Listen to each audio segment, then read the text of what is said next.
Australians are internet addicts. About 1.5 million, some 8% of the population, regularly surf the web. It's the highest internet penetration rate in the world. And like all addicts, they're always looking for the next fix. Now they have to go no further than their local shopping centre.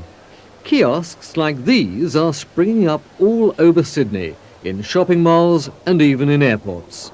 I find it very useful because actually it's a very cheap and very quick way to communicate to home. It's cheaper than to do it by telephone, and it's quicker than do it by writing. Oliver Nettle works in Sydney, but his home is nearly 12,000 miles away in Austria. He uses the kiosk for keeping in daily touch with his family. In fact, most people use them for sending messages. Though the service has only recently been launched, it's already attracting 20,000 users a month. These machines are proving so popular that the operators reckon it won't be that long before you see internet kiosks on virtually every street corner, in the same way as you see a telephone booth. I would think so. It's now, the cost isn't prohibitive to get volume out there. Yeah, I think there'll definitely be a time when you'll get as many internet kiosks, and it'll be an essential service.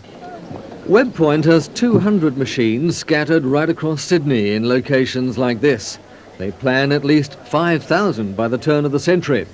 It costs $2 for 10 minutes worth of access, just enough time for people on the move, like businessmen or tourists, to dial up their favourite website, view their emails, or send a quick message. It's excellent, yeah, it's a great idea. And the other thing is it does not cost as much as a telephone call. The kiosks also attract people who are just starting out on the net, those who don't have their own computer and are feeling their way. It's been very interesting, the response, particularly in the shopping centres. A lot of retired people now are trying to find out a little bit more about what the internet's all about, and the kiosk's ideal for demystifying the internet.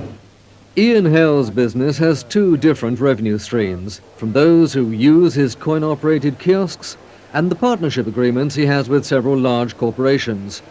Now talks are underway to launch the kiosks in Asia and Europe, bringing the internet to the people and making the World Wide Web as accessible as popping down to the shops for a loaf of bread.